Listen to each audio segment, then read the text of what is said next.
Each and every Monday is $9 Monday at WagerTalk.com, and all daily picks packages are priced at only $9, including 5% best bets normally priced at $35.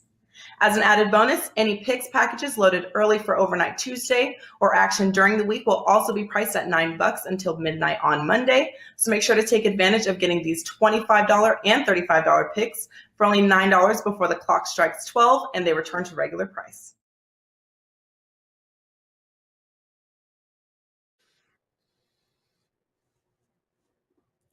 Welcome into the NFL Opening Line Report off-season special here the day after the Super Bowl. Teddy covers Drew Martin, breaking it down, giving you a look ahead towards next year's futures odds, teams to get down now, maybe teams to wait on, and also recapping the Super Bowl for today, Monday, February 14th. If you need a reminder here, guys, it is Valentine's Day, but without further ado, Teddy covers, my co-host. Welcome in, buddy.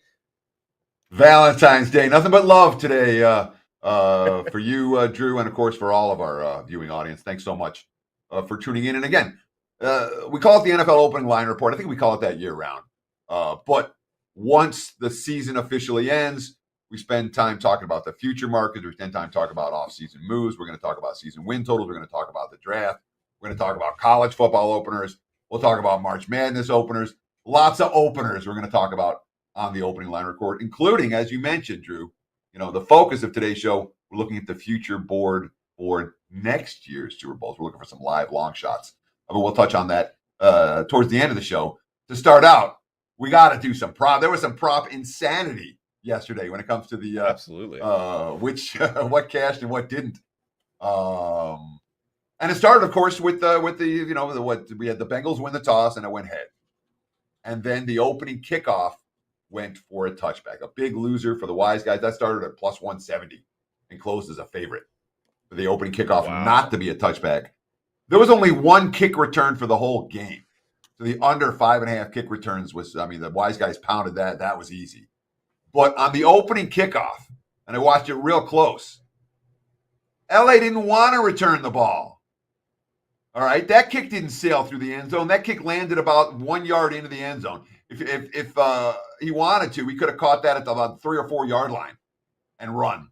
But LA going in was, let's let it be a touchback. And it was. It wasn't like McPherson crushed the ball. But the bottom line is that was a big win for the house and not for the bettors, the opening kickoff not being a touchback. And again, there was being a touchback, only one kick return for the game, the two kickers in good form yesterday. Yeah, absolutely. That it started off right there. You bring it up. It was heads, and then the touchback right off the bat. Man, it always reminds me, Teddy. The Super Bowl, all these prop bets. You got to keep up with it. Hey, this just happened. This just happened. Even if you're not betting it, it's kind of like fun to think about because other people were talking about it. It's what kind of makes the Super Bowl so great in my mind. And guys, welcome in here. Feel free to join us in the chat box. WagerTalk YouTube channel. Mike Campbell in the house. Chris as well. Let us know. Any prop bets you want us to talk about, if there was some controversy, if you're wondering what happened, things of that nature. We got some we're talking about here, but if you can remind us in the chat box of any ones you want to talk about. And yeah, go ahead, Teddy. Sure. There's two that we have to talk about that are, okay. Controversial, but two that absolutely stood out to me. The first comes from when LA botched the extra point. Yes. After the second touchdown. All right. It was an enormous miss in so many different ways. All right. From a prop perspective, no extra point was tried. It ended up being a missed 2-point conversion because they never tried the extra point. It was a botched snap and then ended up throwing it was not, even though they lined up for the extra point try, it gets graded. And the way the NFL.com and everything's official at NFL.com, that gets graded as a missed 2-point conversion, not a missed extra point. Huge difference for prop bettors between a missed 2-point conversion and a missed extra point. Now, the point that LA didn't get there, they would have been up 14-3. Instead, they're up 13-3. And then the Bengals ended up scoring a TD before halftime. Made the difference between LA covering first half versus LA pushing first half. -3 was the first half line. They won the first half by 3, had they kicked the extra point. LA covers first half. First half total, 23.5. Missed extra point, or botched No. 2-point conversion, ends up No. landing 23. First half stays under because of that. I didn't realize And that one. Rams team total first half 13.5. Also stays under because of the missed extra point / blown 2-point conversion. So side total and team total for the first half, all the difference between winning, pushing, or losing based on the botched extra point try for LA. That's a pretty significant busted snap.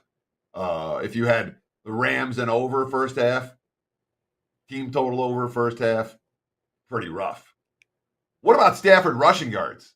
Okay, this was a fun one. Clients and I had Stafford over 5.5 yards. He gets a 7-yard scramble. I think it was the second drive of the game. Done. Cashed. Winner. As long as Stafford doesn't take knees at the end of the game. All right. Stafford gets his second carry of the game at the goal line. And then he gets stuffed right before Kupp's TD catch. Yeah. On first down, Stafford, I think it was first down, they did a sneak to Stafford. Gets a rushing attempt, but no yards. So he's 2 for 7. They kick it, or the Rams take over on downs. And since he still has a timeout left, Stafford takes the knee. If Cincy calls the timeout, Stafford has to take another knee. Since he doesn't call the timeout, Stafford only takes the one knee. He only loses 1 yard, and he finishes 3 carries, 6 yards, goes over 5.5 because since he didn't take that second timeout to force that second knee to make it 5 yards instead of 6. So Stafford ends up going over his rushing total with some insanity and some sweats and a half for Stafford backers at the end. That was good for my bankroll. Stafford over 5.5 yards. But that was a sweat and a half. You thought you had it, and then you're like, no knee, no knee. Only 1 knee versus 2, because since he didn't use up that final timeout, whatever that's worth, that ends up allowing Stafford to cash over 5.5 rushing yards. And I'm surprised they wouldn't, Teddy. As it's counting down, if I was you, I'd be sitting in my chair going, you know what? They're going to call it. You know, they're going to take the shot that he fumbles the snap, something like that. Yeah, I feel like you got lucky. You know what I mean? That he didn't. I got really lucky. Yeah. Yeah. No question. And so I had a bunch of props yesterday. I mean, I had, and some of them were no good, obviously. I had the defensive special team score that I bet that every year, or almost every year. That was no good at the plus price. I had each of the 2 quarterbacks to throw an incomplete with their first pass. And that's been very profitable over the years. That didn't play out yesterday. So I'm 0-3 on the props, the plus price props that I kind of tend to play every year. I did cash 1 with the will either team score 3 consecutive times. The Bengals went on their run from a 13-3 deficit to take the lead. They did score 3 times in a row, aided by halftime, which I believe is something you talked about last week, because that's something that that'll happen over the halftime run, and it did with the Bengals getting that second half kick. So that one cashed me, but the opening one, the some of the auto bets that I make at the plus prices were no good for me yesterday. We did do the first score. Doesn't matter what you bet it, whether it's 4.5 minutes, 5, 5.5, 6, 6.5, 7. I believe even 7.5 minutes. There was no score for any of those. Bengals score versus Bengals punt. Bengals punted first. Rams score versus Rams punt. Rams punted first. I had Stafford under 64.5 passing yards in the first half. This was a nice one. It was great. It cashed. First play of the second quarter, literally. They ran on first down. They got the ball back just before the start of the second quarter and ran on first down. And then on second down, 35-yard pass. The next play, a 25-yard pass.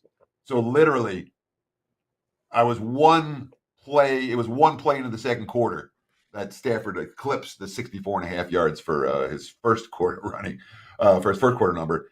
And Stafford's full game yardage that's one that definitely matters where and when you bet it. If you bet Stafford early, I don't think you had any issues cashing that ticket. For some people that bet it late, I heard some people lost with Stafford over by a yard or 2. And again, if you bet that one appropriately, You should have cashed with Stafford over the total. Burrow did nothing went over for Burrow. Stafford's third touchdown killed me. That's one that made me. I had Stafford under 2.5 touchdowns. And all 3 Rams scores came via the pass. The third one to win the game was not one that I was amused with. I would much rather had Stafford run it in there because we had the under 2.5 TD passes from Stafford. But Burrow, basically everything stayed under. Stafford, basically everything went over. I cashed Joe Mixon over 3.5 receptions. The guy had 5 catches for 1 yard. I was debating. I spent a bunch of time debating, was it better to go receptions or yardage? And I really thought about it and looked at the numbers, and I'm like, the better bet is receptions, not yardage. And ended up being right on that one. So Mixon over receptions, good. Under receiving yards was the case in that one. He did go over his rushing yard total. And of course, Cam Akers didn't touch anything. Akers didn't get there with any of his props, I don't think. Yeah, Teddy, and no, good recap. And guys, come join us in the chat box. Anything you saw here, prop bet wise. Also, if you're watching on replay, feel free to chime in below on the WagerTalk YouTube channel. In the reply section, Teddy and I will be in there throughout the week answering any questions. Do want to give a shout out because you just brought this up, Teddy, in terms of the missed PAT, and shout out on Twitter as well at Teddy_covers at Drew Martin Bets. Feel free to interact with us there. And we had Matt Persavi on Twitter here, Teddy. He tweeted us and Patrick Everson, would that failed PAT qualify as a missed PAT? And Teddy, to tell you the truth, you recapped it nicely, but the rules changed from a few years ago, putting the PAT back.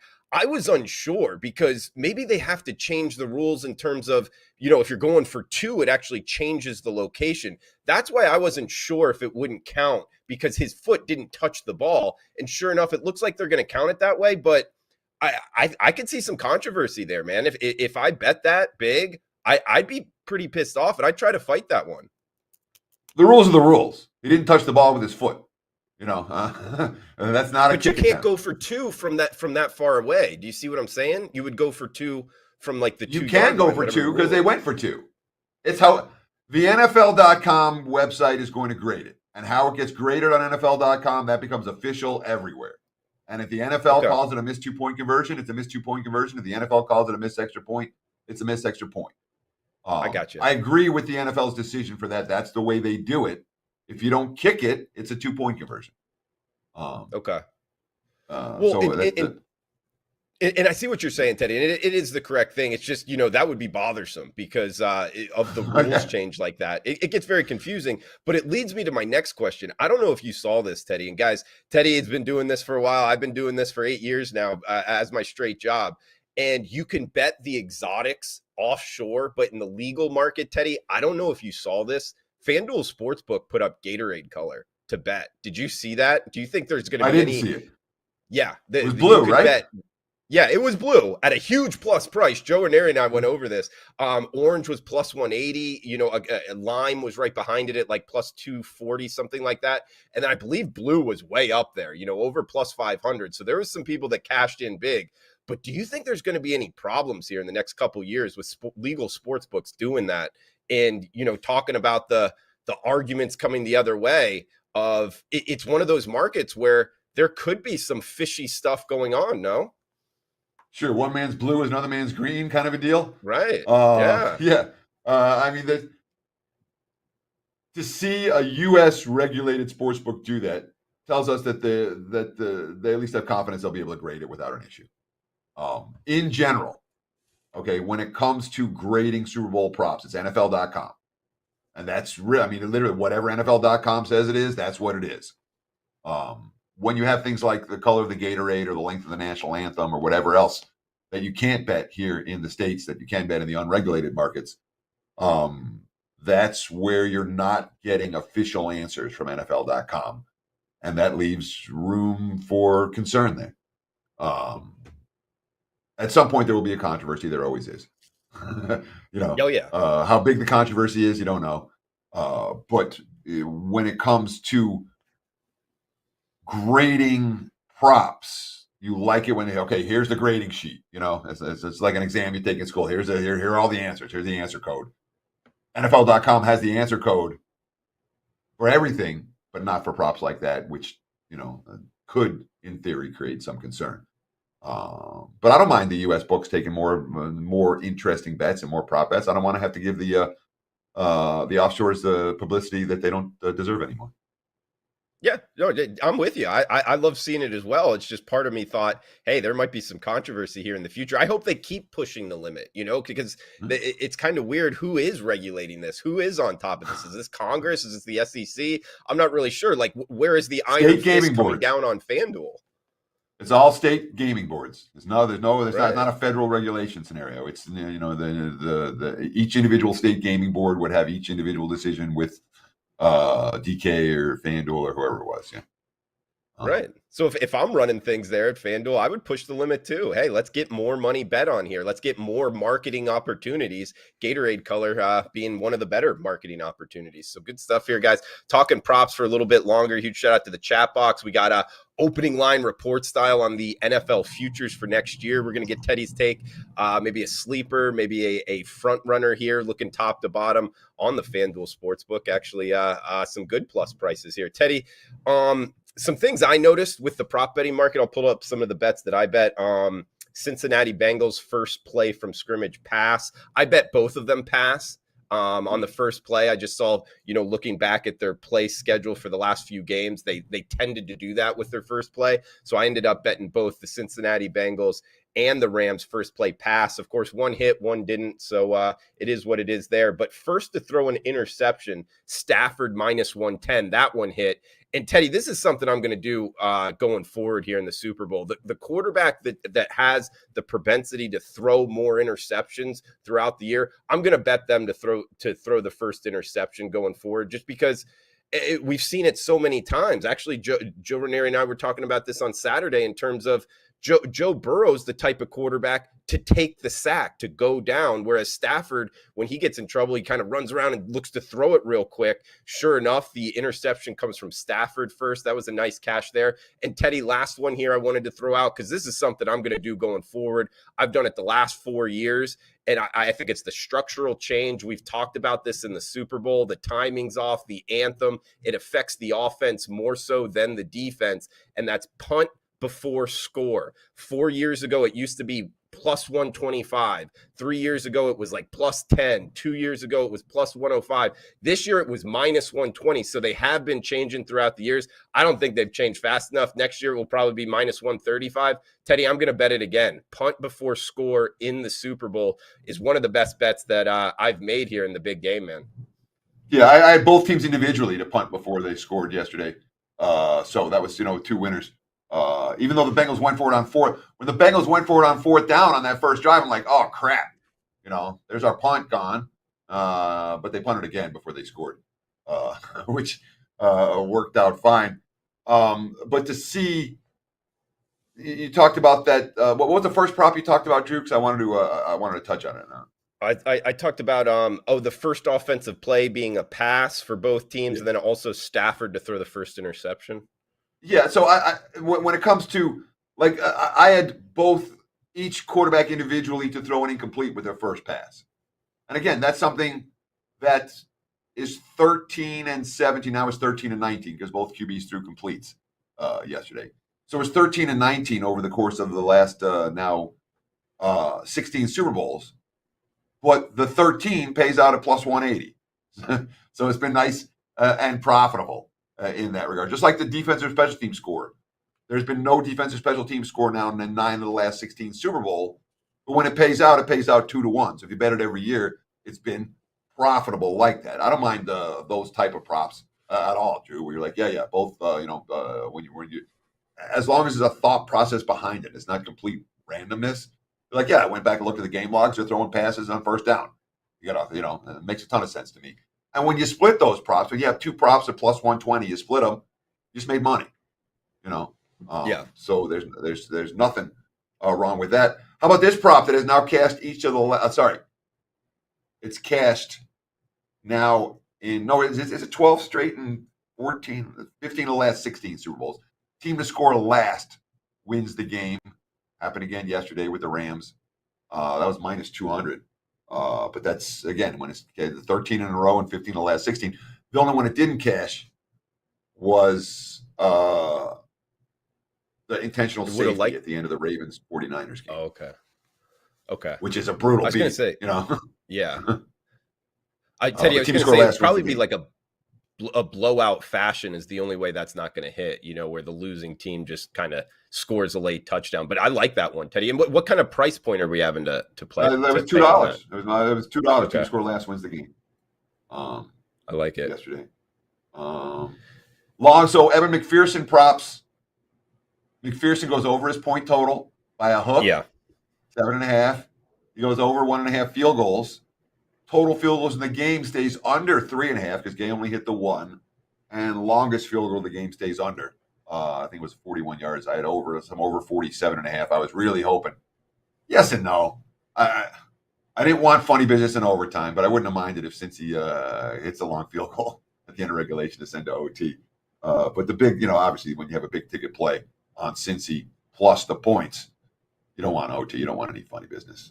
So I was disappointed not to cash that prop, but I wasn't upset the game didn't go into overtime on a long McPherson field goal at the end, even though it cost me a prop bet. Teddy, let's hit the chat box a little bit before we get to the futures here. We got Mike Campbell. Sure. Mike Campbell saying, "How do you feel the coaching was last night?" Also, Chris saying, "DK did the Gatorade color prop as well." So this is something that's probably going to grow into next year, guys, with more of that type of stuff in the legal betting market. The Gatorade, yeah, that's what Monday's saying, and also Sharp saying, "What about Aaron Donald in the MVP?" Also, side note to that, I don't think Aaron Donald, how you can say, who does he thank first? Like his teammates, his coaches, like God, something like that. You can bet on that. I don't think he thanked anybody, by the way. I was listening to that. He was just like, "Hey, I'm happy to be here." He didn't thank anybody. I don't know how that's graded. But Teddy, anything here in the chat box? How do you feel the coaching was? Let's start with coaching. Yeah. Let me start with the coaching. I didn't love some of the Bengals play calls.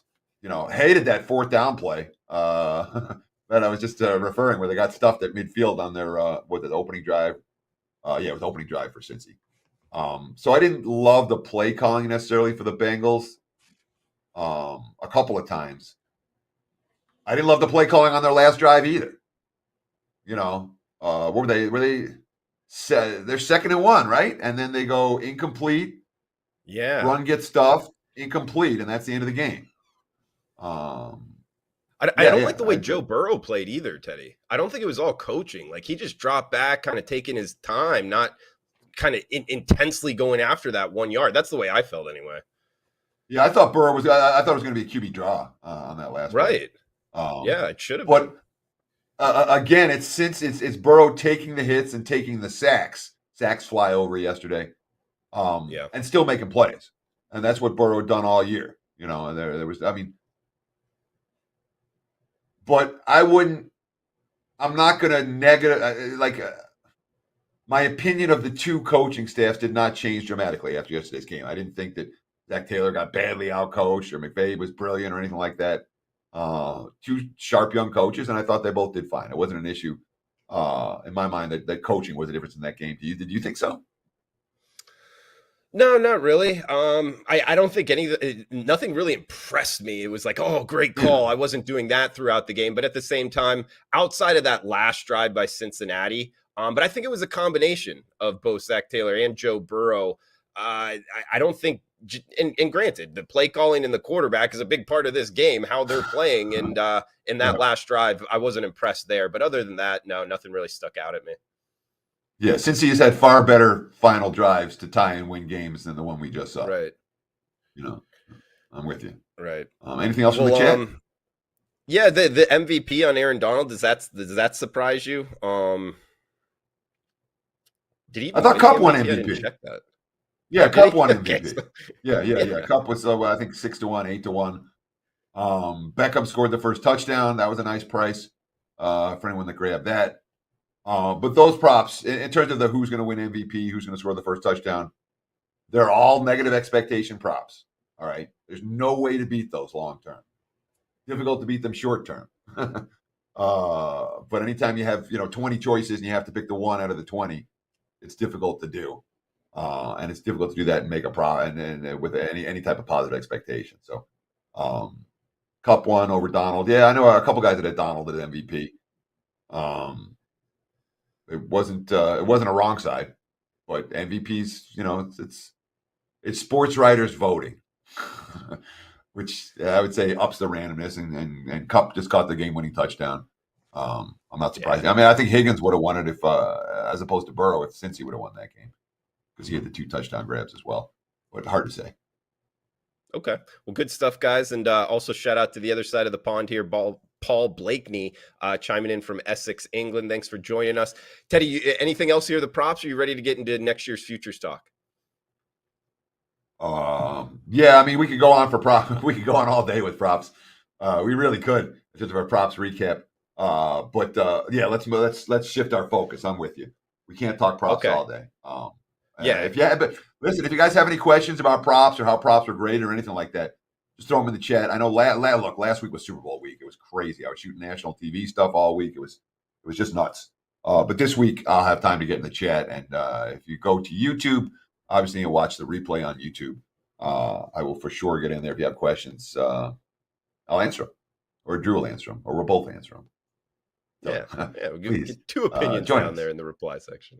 For sure, Teddy. Well, just reading off a couple of them here, starting at the top, Kansas City Chiefs plus 700, Bills also plus 700, little drop off to the Rams at plus 1,200, as well as the Cowboys, Packers at plus 1,300, 49ers plus 1,500, and then the Bengals plus 2,100 to be Super Bowl champions next year. So that's kind of the top, 8 or 9 there, Teddy. Off the futures board, anything kind of popping off at you? Anything you've bet personally so far for the NFL Super Bowl? So not a chance I'm going to make any of these bets right now. Let me make that very clear. This is for informational purposes only. There's no reason. Okay, let's start with a broader overview. All right. If you're looking to make a future bet in the NFL marketplace today, you're not looking at any of the favorites. All right. The only reason to make an early bet on a Super Bowl future this early is if you see a team that's way mispriced and that's way down. You see a Bengals at 200 to 1 from last year, or 100 to 1. If you see someone live down the line, then it's worthy, perhaps, of letting the books hold your money for the next 364 days before somebody gets paid. But for all the chalk, and you talked about it, the Bills, the Chiefs, the Rams, the Niners, the Cowboys, the Packers, those are the top 6 teams. I'm looking at Westgate Futures. You're talking about a different book. And it's definitely worth noting, even at the open, dramatic price differences from one book to the next. I saw the Bucks at 50 to 1. I saw the Bucks at 18 to 1. Openers for books. Yeah. That's pretty dramatic difference between 50 to 1 and 18 to 1. And it's not just different in your payout. It makes a difference in what you can do with your future book wager. The best future book bets are big, long shots that are live that you can hedge out of easily and profitably and cash whether your team wins or not. And when you're talking about the shorter teams, the Bills, the Chiefs, the Rams, all these 7 to 1s and 8 to 1s and 10 to 1s, you don't have those same type of hedging options. The difference between hedging at 50 to 1 and hedging at 18 to 1, it's an extra week you can hedge in the postseason if you want to, or you can hedge half as much. So enormous difference as you shop around from one book to the next. And today's a great day to reinforce a lesson we talk about a lot, Drew. If you have one account today, take half your money out of that account, open a new one. And you have 2 accounts, and you can line shop. If you have 2 accounts today, take half your money out of both and open 2 more new ones. You have 4 accounts, and then you're going to be shopping for lines and getting the best of the number instead of just taking whatever the book has to offer you. That's the biggest edge. The single biggest edge we have is the ability to shop for lines. And so many bettors just don't take advantage of it. And in the future book betting marketplace, it matters significantly. So I'm off on tangents right here. Let's talk more teams on this opening numbers for the Super Bowl 2023. Sure, Teddy. And I really got 2 questions for you. The first would be, who do you think is going to win the Super Bowl if you had to pick one? And then also using what you just talked about, only to take kind of really big shots here. And I'm going off of FanDuel Sportsbook. So if you're following along at home here, I would use that as like 50-1 or more. I mean, 20-1, yeah, it's a nice shot, but in terms of 50-1 or more, that kind of starts with the Raiders, Falcons, Steelers, Bears, Lions, Giants, Jags, Jets, and Texans. So that's kind of the bottom 10 at 50-1 or more to win the Super Bowl. And obviously these are long shots, Teddy, but to make an argument here, what about the Steelers? Likely a new quarterback here. If they get a good one, that's kind of a good foundation over 50-1. Anything you like there? That Raiders offense was kind of running, over 50-1. What about Trevor Lawrence taking a real long shot here over 100-1 with the Jags? Maybe that defense is all right, and he kind of bounces back off of a rookie year, a la Peyton Manning. I don't know. Throwing it out there, Teddy, does that kind of tickle your fancy at all for a big plus price? So and it's funny that you mentioned the long shots, because I don't see anyone there that's going to win a Super Bowl next year. I don't. I don't. Okay. The Jaguars are a long way away. The Steelers are a long way away. So the area that I'm targeting is the mid-range, not the teams that have no chance, and not the teams that are priced like they have a real chance. But the range that I was looking for was 20-1 to 50-1. Who's live in that range? And there was 3 teams that stood out to me. To see the Panthers, again, this is Westgate numbers. The Panthers and the Bucks were both lined at 50-1. Carolina's a 3-win team right now. Tampa's a quarterback away from being a Super Bowl contender. Okay. I don't think Tampa's 50-1 at the Westgate anymore. And of course, who knows? Brady. There was already rumors that, maybe Brady comes back. Wouldn't shock anyone. And the Tampa's trying to get Russell Wilson, and they're trying to get Deshaun Watson. Tampa with Brady, Wilson, or Watson is not 50-1. Not even close. But there were some Chargers at 25-1, and that absolutely stands out to me. What did we see yesterday? We saw the 2 youngest coaches in the league. We're looking for the young, smart coaches like Staley in L.A. We're looking for a quarterback who can make plays like Herbert in L.A. Chargers are, again, 25-1. They're live in that regard to make a run in the postseason, to make a Super Bowl run next year. 2 other teams stood out to me. And again, I'm not, when we start to run through some of these numbers, I'm going Arizona 20-1, Tennessee 20-1, Cincy, Denver only at 20-1. They're Aaron Rodgers away from being a Super Bowl contender. The Ravens at 30-1, the Seahawks at 30-1, the Browns at 40-1. Cleveland intrigues me at this number. All right. One of the things I like to do when it's on the NFL future marketplace, teams that were super hot last year that underachieved, now everyone's like, oh, forget about that. Think about how much hype there was for Cleveland coming into this season. They were hot in the betting markets, and deservedly so. They were a good team. They had injuries all year. We have questions about Baker. I get it. But 40-1? Browns are liver than most teams at 40-1. I'll just leave it at that. The talent level's there. And Philly, another one at 40-1. The offensive line's there. The defensive line's there. The young QB's there. The playmakers there on the outside. The Eagles are a team that are a couple of pieces away from making some noise. So those were a couple that stood out to me. Chargers, Browns, Eagles, and again, Tampa, if you can get them at the right price. They're teams that aren't bottom feeders that may well be a player or 2 away from making some real noise next year. You didn't like that Philly one, though, Drew. I saw it in the expression on your face.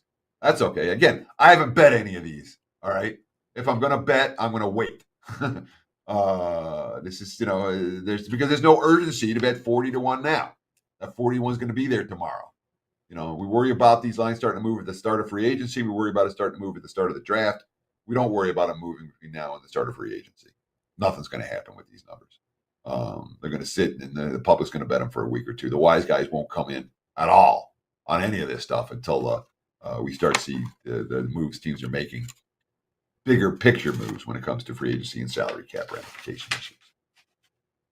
And Teddy, I wasn't that down on your Eagles pick. I mean, the Eagles are our producer Dan's best team here, so I'm not looking to jump on you for that pick. I was actually waiting for you to say a team in this price range, one that I like here. Kyler Murray and the Arizona Cardinals, Cliff Kingsbury and company at the 25-1. Why not them? I mean, Teddy, they were 10-2. If Kyler Murray actually shows up in the playoffs, he decided to take that game off. If it was the Kyler Murray we saw in the regular season, it might have been a different outcome. No. Kyler Murray's unfollowed Arizona on Instagram. There's issues going on there. Arizona, Arizona unfollowed Kyler. They didn't unfollow each other. They just Arizona took out all the tweets. That there's significant off-field issues with Kyler Murray right now and the organization. And the impression I got was there was equally significant issues with Kyler Murray and some of his teammates. I'm not bullish on Arizona. I didn't like any part of their body language, any part of their off-field issues over the back half of the campaign. They went from 10-2 to non-contender for a reason. I don't think anyone on the team likes Kyler Murray. And if you watched Arizona play and you watched what teams do when they score a touchdown, when they throw a pick, how guys go over the bench and congratulate each other and talk to each other, Kyler Murray's sitting alone on the bench every time. Okay. In Arizona. I'm not convinced he's going to be back there. That said, it's a buy low opportunity. And I say I'm not convinced he's going to be back there because Arizona's not going to get rid of him. All right. They've got him under contract this year. They've got him under contract, team option next year. It's not like Kyler Murray's going anywhere, I don't think. But there was enough negativity around that team down the stretch that has not been solved. Maybe a Kingsbury issue. Okay, and I'm glad I asked that, Teddy, because good point. I was thinking it as a buy low, seeing them in the 25-1 range. That was very interesting. A team that played so well in the regular season, at least the beginning of the regular season. But you bring up good points. It might be buy low-ish, quote unquote, for a reason that there's real problems there fundamentally. So good points there, Teddy. And I did see the same, but I thought that might be fixable. Anyway, it is what it is. Huge shout out to the chat box, guys. Everybody putting in their votes here. Some Bills from Marcus. We got Bills from our aces as well. Brian Nichols in the house. So Teddy, good stuff overall. Looking at these futures. You want to talk any NFL draft, or you want to save that for another show in terms of? I've done zero work on the NFL draft. Okay, we'll get there. Okay, but it's a little. When early. Does that start for you? It's a little early, so I got nothing. In that regard. And again, the goal is to give you guys current numbers, opening numbers, live numbers every Monday throughout the offseason. Whether it's NFL numbers, obviously we'll talk March Madness numbers, we'll talk college football numbers when they open, we'll talk season wins when they open. But keep the discussion going. And the other goal is to, whatever questions you guys have in the chat, please ask away, ask here while we're live, ask in the YouTube comment section, and we'll do our best to answer everything you got. If we don't do it, if we don't get to it, whatever reason, we'll try to do it on next week's show. Yeah. Hey, Teddy, last question here. Your schedule as a handicapper. Are you going to be betting the NFL draft? When are you going to start that prep? Also, are you going to be betting USFL, this new football league? We're going to look at it. Okay. We're going to look at the draft. We're going to look at the new football betting league.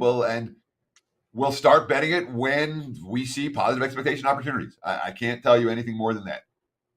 If we see something week one, we'll be involved week one. If it takes a month in before we see anything, it'll take a month before we get a bet. When it comes to the draft, I don't want to do too much too early, but that's another marketplace that moves very quickly. A guy's minus 120 and 5 minutes later, he's minus $4.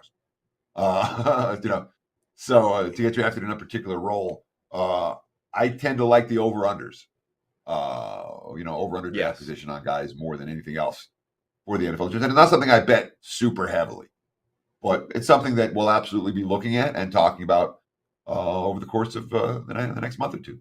When's the NFL draft? Mid-April?